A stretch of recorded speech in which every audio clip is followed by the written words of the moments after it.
We're going to begin our discussion of the chain rule. But before we actually discuss the chain rule, I'd like to motivate the reason we need a chain rule. Here we have a fairly simple function, a binomial squared, and we're asked to find the derivative of this. With a little thought, we might first be puzzled, but then we decide, we could actually expand this binomial being squared. We could multiply it out and get 16x to the fourth plus 24x squared plus 9, as you see. And then finding the derivative of that polynomial would be a straightforward process. We could easily do that. The question becomes, what if our function would have been much more difficult? Suppose we would have had, instead of the function that we see, what if we would have had a much larger power? Suppose we would have had f of x is equal to, say, 4x squared plus 3, but instead of a power 2, maybe a power 5 or 10 or even 20. And then this wouldn't be a very practical way, so we don't really know how we would approach a problem like this. In fact, suppose we had a function that was f prime of x f of x equals sine squared of x, and we're asked to find the derivative. Now, we might start thinking about the same process, that is, that we could actually write sine squared of x as sine x times sine x. But here we can't expand that, but then it may occur to us with a little bit of ingenuity that actually we have a product of two functions. Although they're the same, we have a product of two functions. And so we could apply the product rule. And when we apply the product rule, we would see that we would say, take the first function, which sine is sine of x, and multiply it with the derivative of the second function. Well, that would be the derivative of sine of x. And then we turn that around and say, take the second function, which is sine of x, and multiply it with the derivative of the first function, which is, again, sine of x. And so as we determine and evaluate this derivative sine x, we get cosine x. So here we have sine x times cosine x, but here we have the same thing, sine x times derivative, which is cosine x. So you see we have sine x cosine x plus sine x cosine x, which is, of course, 2 sine x cosine x. But again, that's not really the issue. What if our function would have been one with a much higher exponent, or even just a little bit higher? We would still be dealing with something that we don't know how we would handle. Suppose it was sine to the fifth x. Well, it wouldn't be very practical to do what we've done here, because we'd have sine of x times sine of x times sine of x, and so on. Now, maybe we could get accomplished, but it would take a great deal of effort and a significant amount of time. And so that's what the chain rule is about, is to help us deal with situations as these, like these, that may present themselves to us. So let's state the chain rule. Here we see the chain rule. If v of x and u of x are differentiable functions, then v compose u of x, which is v of u of x, is a differentiable function, and the derivative is as such. So the chain rule is about calculating the derivative of a composition of functions. So as you see, the derivative of v of an inside function u of x is v prime, that is, take the derivative of v and evaluate it at u of x, and then multiply that with just the derivative of u of x. That's a simple statement of the chain rule. And at first glance, we have no idea how that applies to the types of problems that we were looking at, but that's actually what we want to see now. So let's take that very first problem, where we looked at, instead of the second power, we had a power of 20 on the binomial. So here we go. Suppose f of x is equal to 4x squared plus 3 to the power 20. Now, bear with me. If v of x is x to the 20th, the function v, and the function u is the inside function 4x squared plus 3, then we can easily show that f of x itself is the composition of v and u. Let's do that very quickly. And so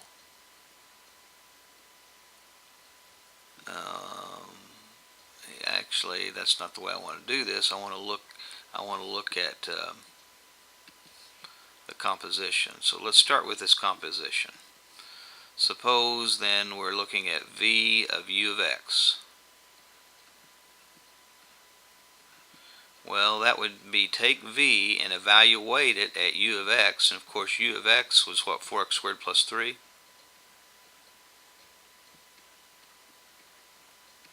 And of course this binomial becomes the input into v.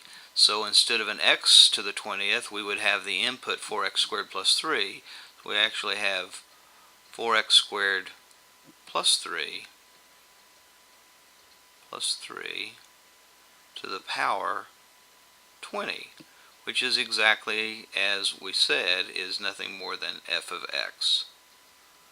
So this tells us how to calculate the derivative of f, and we see we need several components to do that calculation. So let's see if we can't go through those ideas.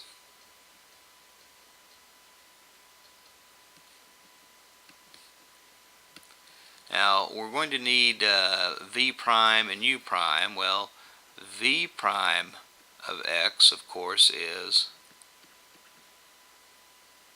where's v? Oh, v prime of x is 20 x to the power 19. And so v prime evaluated at u of x, which we need.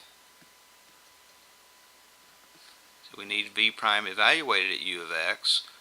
Well, that's v prime evaluated at 4x squared plus 3. Which of course is 20 times, going a little faster than my computer wants to, apparently. 20 times 4x squared plus 3 in parentheses to the power 19. And of course u prime, we need u prime of x, and we look up at u prime of x is nothing more than 8x, is it? So u prime of x is just 8x.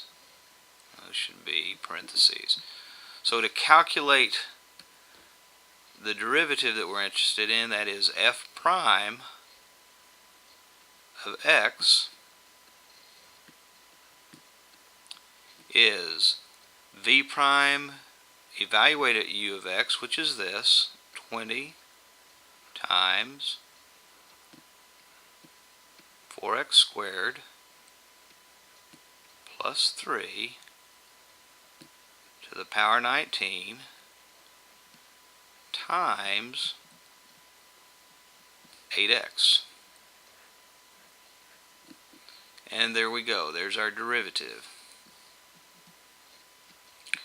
Well, this is clearly very cumbersome for us to do this, and so what we want to do is notice the pattern that we've got. Let me write the original function back down here. F of x is equal to, let's see, what was it, 4x squared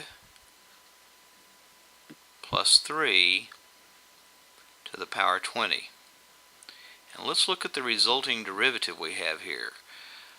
Look what happened. We took this exponent that was on the parentheses, put it in front. We decreased the exponent by 1, but kept the parentheses. And then this times 8x is the derivative of what's inside the parentheses. That's the critical pattern to notice.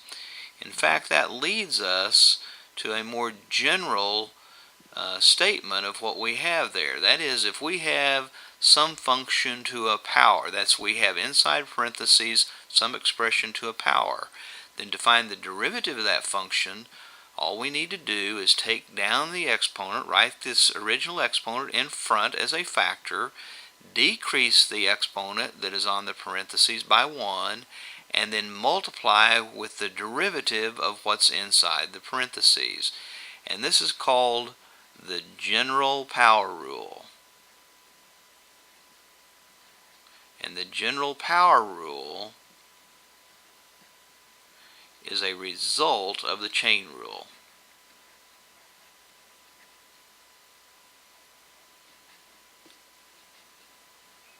So we'll go and look at an example here in just a moment.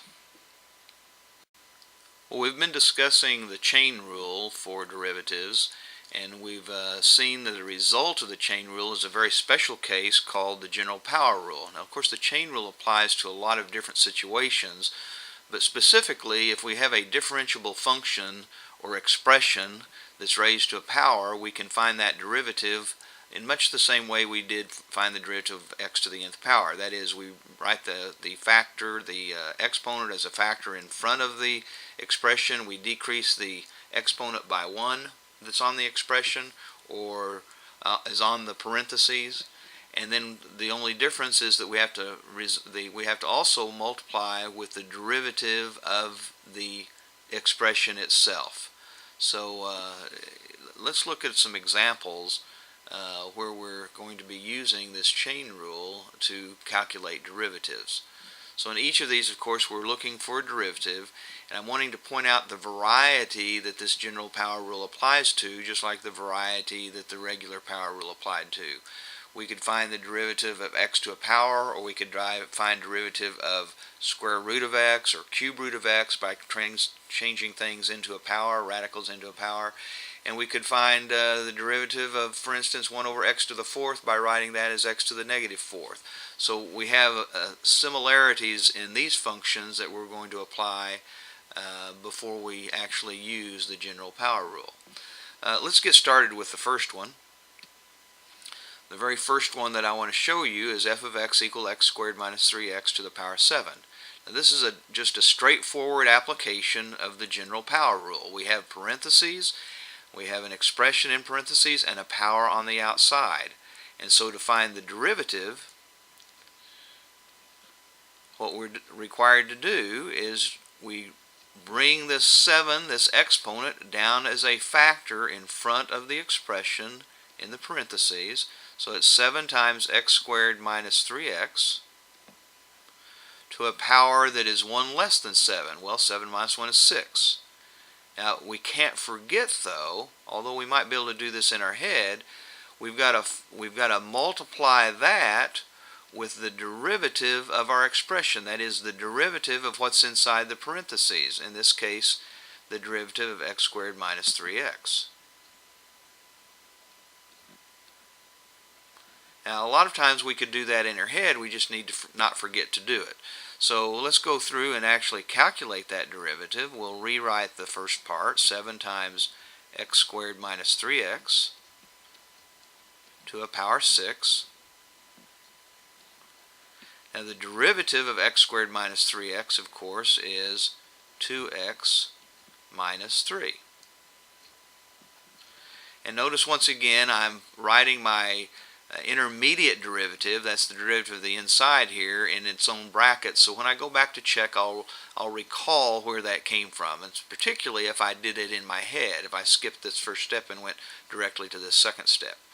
But at this point, those brackets aren't really so important. I'll replace them with parentheses and I'll rearrange. It's pretty normal that we write binomials or polynomials that are to the first power in front of polynomials that are to a greater power. So I'm going to rearrange this and write it as 7 times 2x minus 3 times x squared minus 3x to the power 6. And then, of course, another thing that we could do is we could actually multiply this 7 times the 2x minus 3. That's another possibility. But we couldn't multiply the 7 times the x squared minus 3x, because first we'd have to apply the exponent 6, and that's way more work than we want to do. So we'll be satisfied with this answer, and this is where we begin. This is where we stop. This is the derivative of f, or f prime of x. Okay, in our next example, that is g of x is equal to the square root of 5x squared, we're used to this idea that we can rewrite our square roots as an exponent. And so before we even begin to find the derivative, we need to write the function in a form in which the general power rule actually applies. So we rewrite g of x as 5x squared minus 1. Whoops, that's not minus 1, that's plus 1, isn't it? So plus 1 to the power positive 1/2. Now the general power rule applies. We have an expression to an exponent. So at this point, we haven't done this yet, but at this point we're ready to actually calculate the derivative. So g prime of x, by the general power rule, we write the exponent 1/2 as a factor in front. We decrease the exponent on the expression, or on the parentheses, by 1. So we'll take the 1/2 and subtract 1 for our new exponent. Of course, we know that that's negative 1/2, but let's just go ahead and write that for now. But don't forget, we must then multiply with the derivative of the insides. And in this case, the inside in parentheses, or the expression, is 5x squared plus 1. Whoops. Get that cleaned up a little bit. Plus 1. Now, we'll go back and do some calculations and rearrange maybe. So we have 1/2 times 5x squared plus 1. We already know, to the power negative 1/2.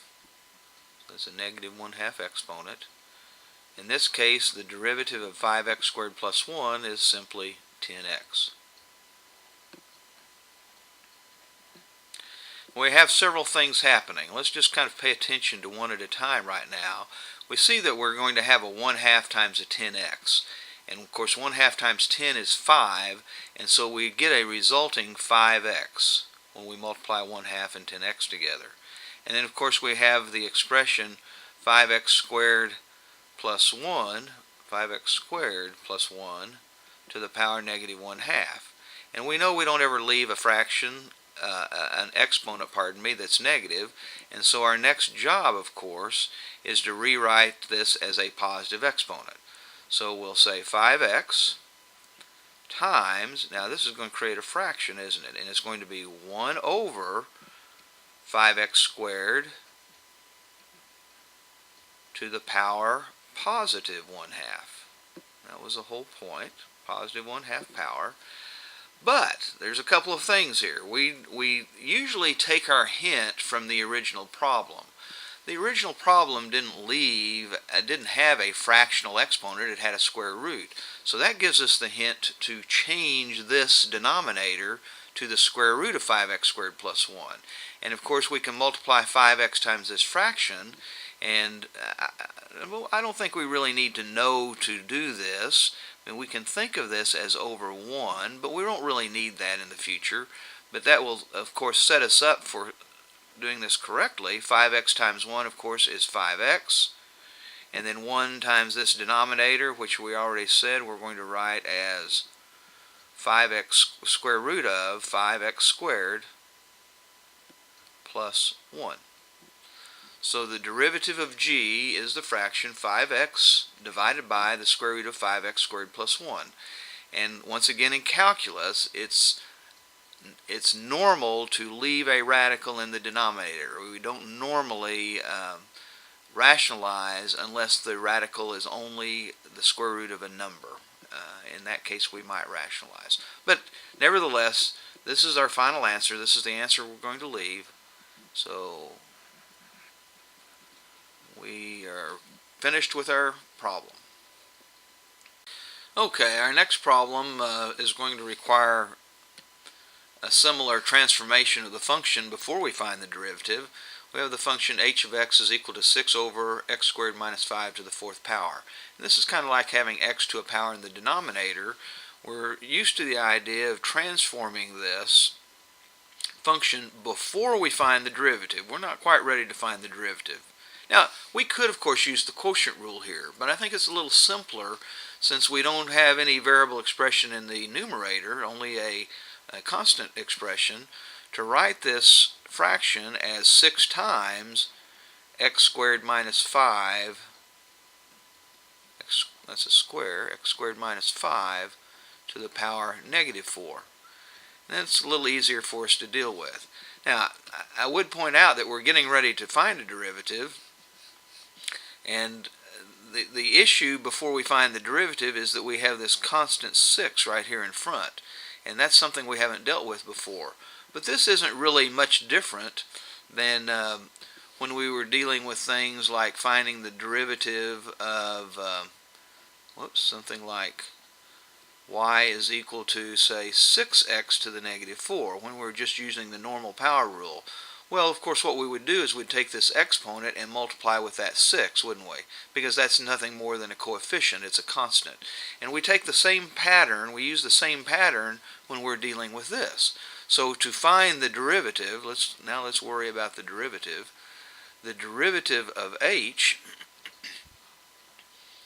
what we'll do, once again, since this is a constant, if there is a variable part about this, we would do it completely differently.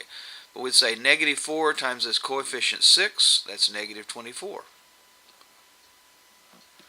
And then it's reduce the power by 1. Okay? Well, negative 4 subtract 1, of course, is negative 5. So that's how we reduce the power by 1, negative 4 minus 1. But of course, don't forget that we need to multiply with the derivative of the inside. So we need to multiply with the derivative of x squared minus 5. And that's the easiest thing to forget, but we really have to emphasize the importance of that. Okay, well, now we go back and do some calculations. We certainly have the negative 24 here, and we have the x squared minus 5 to a power negative 5 to a power negative 5, and then of course we can calculate the derivative of x squared minus 5, which is just 2x. And then we go to clean up a little bit here. We kind of straighten things up. We see that we're going to have a negative 24 times a positive 2x, so that will actually be a negative 48x. And then we recognize that we have this negative exponent, and we'll never leave a negative exponent, so we'll rewrite this as 1 over, now we're rewriting this part, 1 over x squared minus 5 to the power positive 5. Now, we're about ready to finish, but we need to kind of pay attention to the way this will probably be written as a normal answer. We have a negative times a positive. Rather than putting negative 48x actually in the numerator, we want to think a negative times a positive, so the resulting fraction will have a negative in front of it. And the numerator will just be nothing more than the 48x times 1. So we'll write this as the opposite of the fraction 48x divided by x squared minus 5, and that is raised to the 5th power. And there is our answer.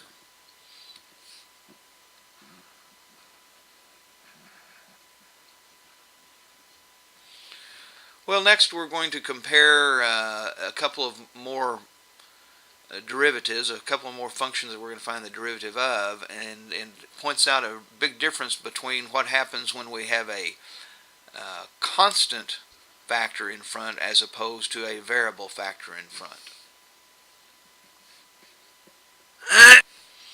Okay, here's a couple of more functions that we want to find the derivative of.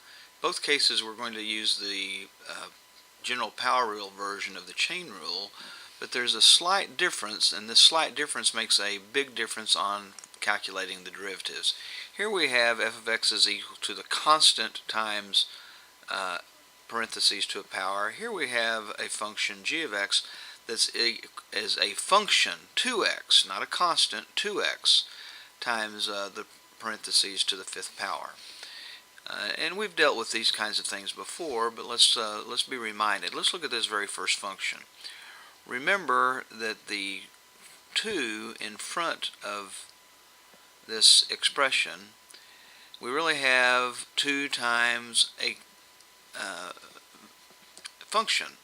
And when we take the derivative of a constant times a function, it's the constant times the derivative of the function. So what we really have here is the 2, and then we're going to find the derivative of this x cubed minus 10 to the power 5. And of course that means we bring the 5 down and multiply that with the parentheses, reducing the power by 1, and so we take the power 5 and we reduce it by 1. Of course we can do that in our head, but remember we're using the chain rule, and so that means we're going to have to multiply with the derivative of what's inside those parentheses. And so we'll write what we're doing, although we could do that in our head. The derivative of x cubed minus 10. Now, of course, the 2 times 5 gives us 10 in front, and we normally would have done this as just say 5 times 2, and because that's reminiscent of the situation when we are looking at, say, y is equal to 2x to the 5th, and we want to find the derivative of that. Well, we know that finding the derivative there, we'll just say 5 times 2, or 10, x to the 4th power. And that's more or less what we have in this situation. Is the 2 is the coefficient of this expression, and so we'd say 5 times that 2, which is 10. And of course then we have x cubed minus 10 to the power 4, which we could have done in our head, we recognize. And then the derivative of x cubed minus 10 we could have done as in our head as well. We just need to not forget to do it. So the derivative of x cubed minus 10 is simply 3x squared. Whoops, 3x squared.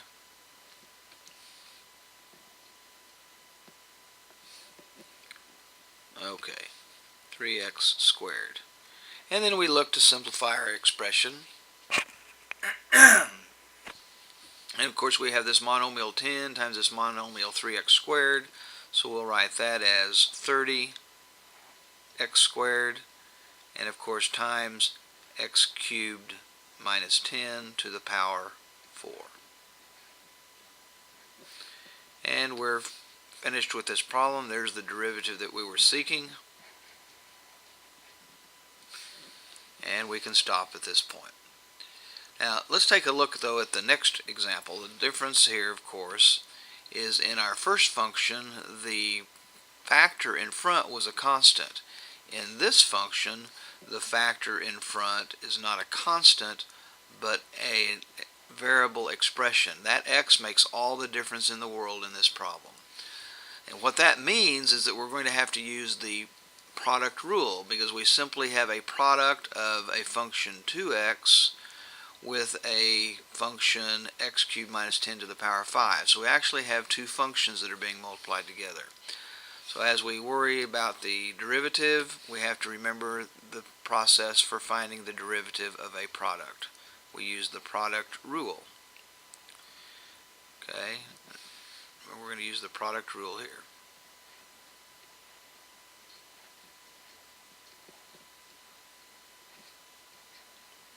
Well, maybe you've had a chance to jog your memory. Hopefully you have it memorized completely. Using the product rule, we say take the first function, which is 2x in this case, and multiply it with the derivative of the second. Well, now that's going to be a challenge, and so it's very important that we be able to write down what we're being asked to do. The derivative of the second function. So here's how we refer to that. Second function, of course, is x cubed minus 10 to the power 5. And then we say plus the second function, which in this case, well, let me get this out of the way. I apologize, but here we've got, we're going to use this product rule. Let's put it over here and recognize that that's what we're doing. Okay, now we have some space. So it's first function times derivative of the second, and then it's plus second function, which of course is x cubed minus 10 to the power 5 times the derivative of the first function. Well, the first function is 2x, and so we're taking the derivative of 2x. One more time. First function times derivative of second plus second function times derivative of first. And then we begin to do our calculations. Well, in this case, of course, we have the 2x in lead. And here we have to use the general power rule, the chain rule. So we'll bring the 5 down. So we have a 5 that we're going to multiply with. And that 5 is going to multiply x cubed minus 10 to the power 4. We reduce that power. But then we can't forget to take the derivative of the inside. And this we can do in our head, but we can't forget it. So the derivative of x cubed minus 10 is 3x squared. That's the result of another derivative. And then over here, of course, we have plus x cubed.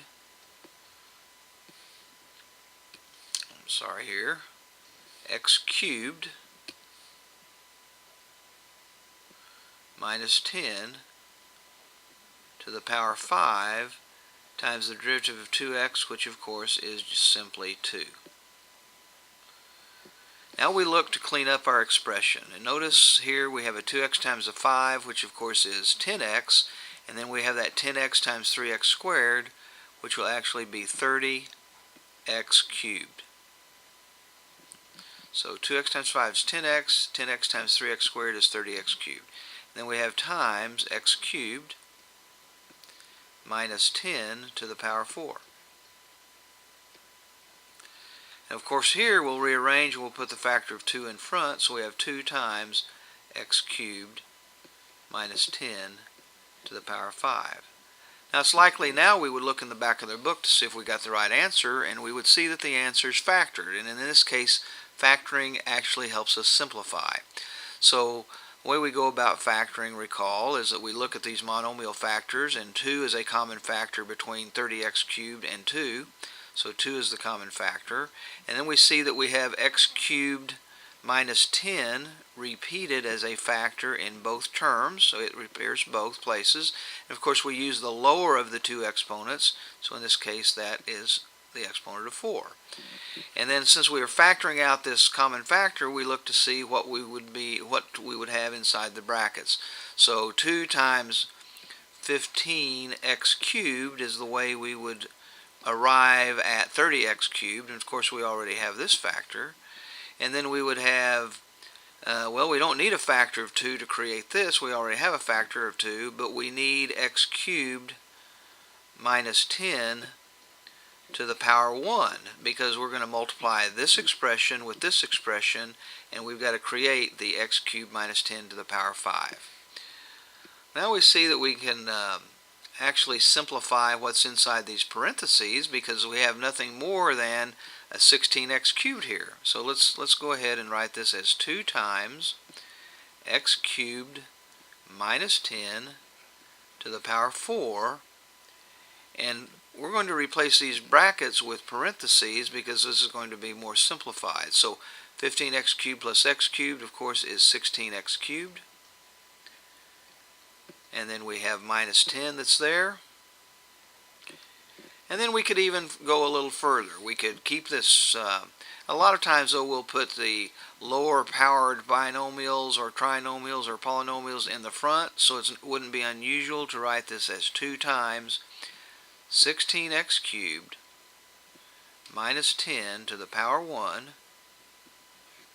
times x cubed minus 10 to the power 4.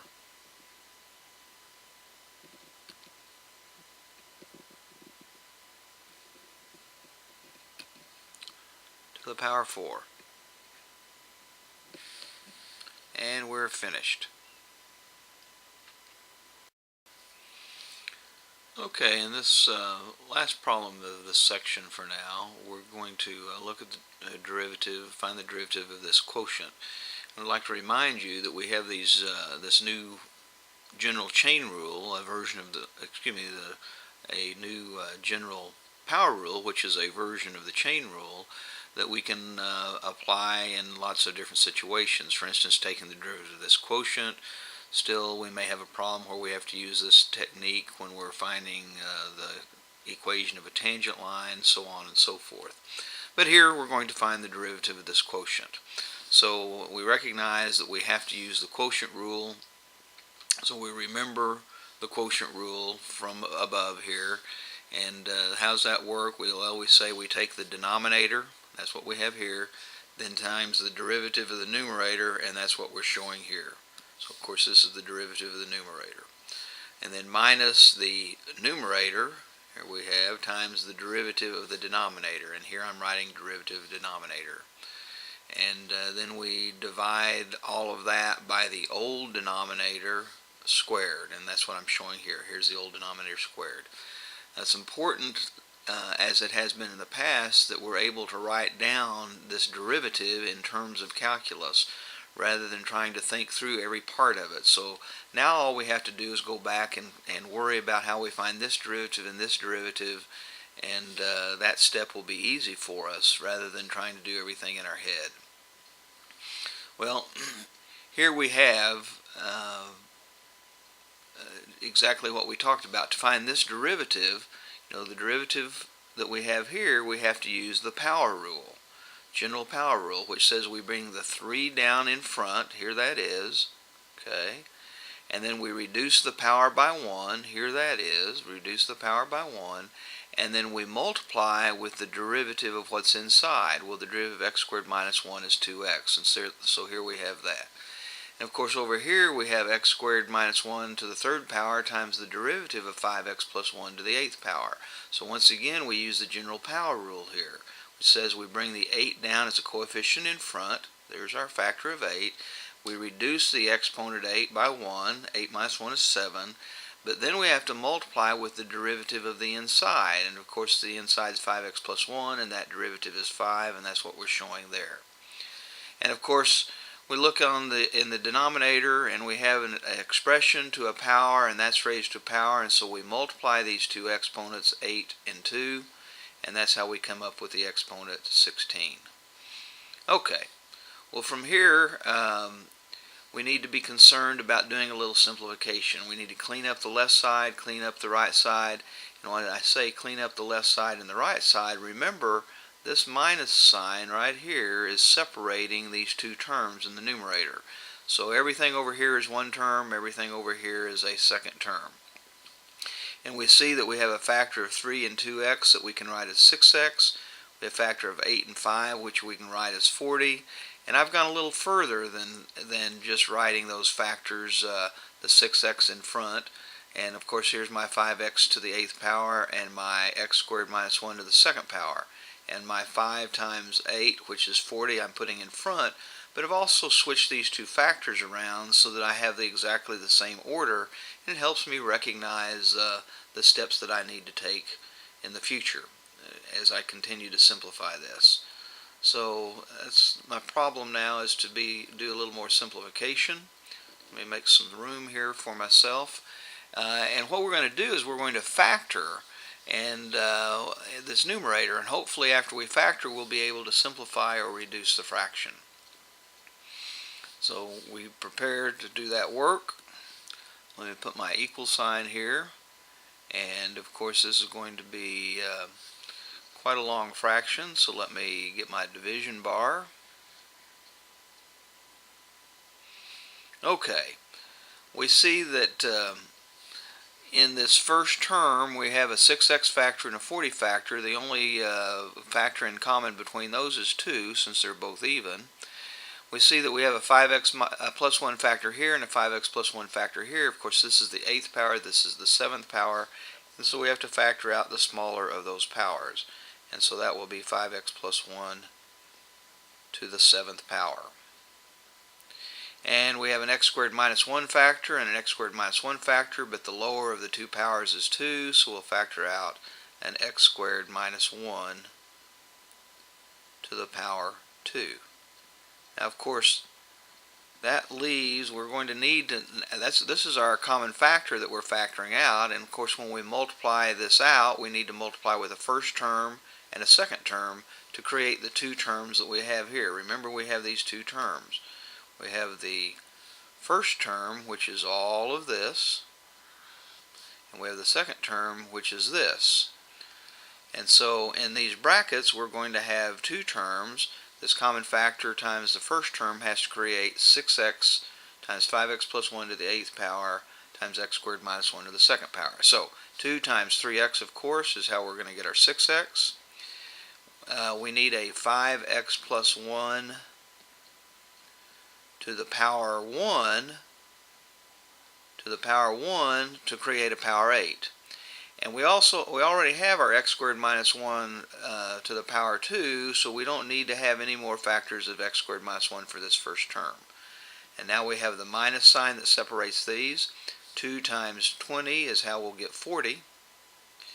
And we're going to already have this 5x plus 1 to the 7th power, so we don't need another factor of 5x plus 1 here. But we've got to create an x squared minus 1 to the 3rd power. So, and we're only multiplying by x squared minus 1 to the 2nd power, so we need a factor of x squared minus 1. And of course that's to the 1st power. So that's what's left in our parentheses. And of course our denominator is still 5x plus 1 to the power 16. Power 16. Now we see that inside those brackets there's some simplification we can do.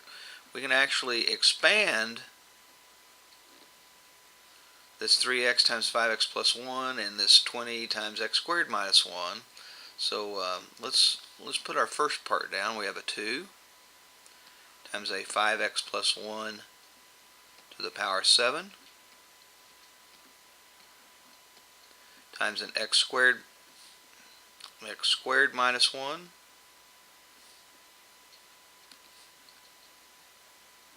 x squared minus 1 to the power 2. And then in these brackets we have, let's see, 15x squared plus 3x, a minus 20 times x squared is minus 20 x squared, and a minus 20 times a negative 1 is plus 20.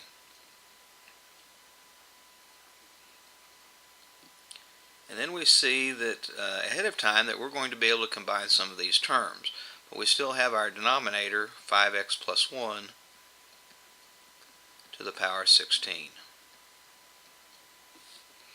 Well, as we continue our simplification here, we see that we'll combine those terms.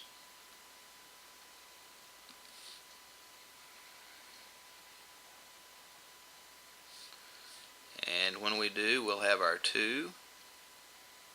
By the way, while we're here, look at this. We have a 5x plus 1 to the 7th power as a factor in the numerator and a 5x plus 1 to the 16th power.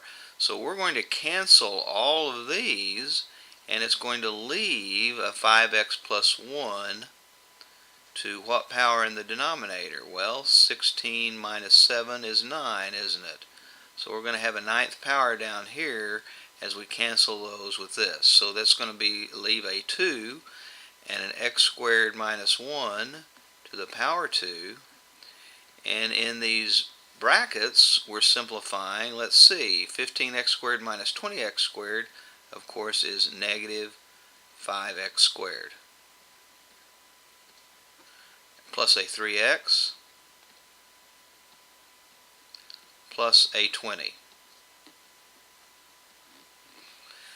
Now, what we would normally do next is make sure that we can or cannot factor this trinomial to see if we could reduce any further.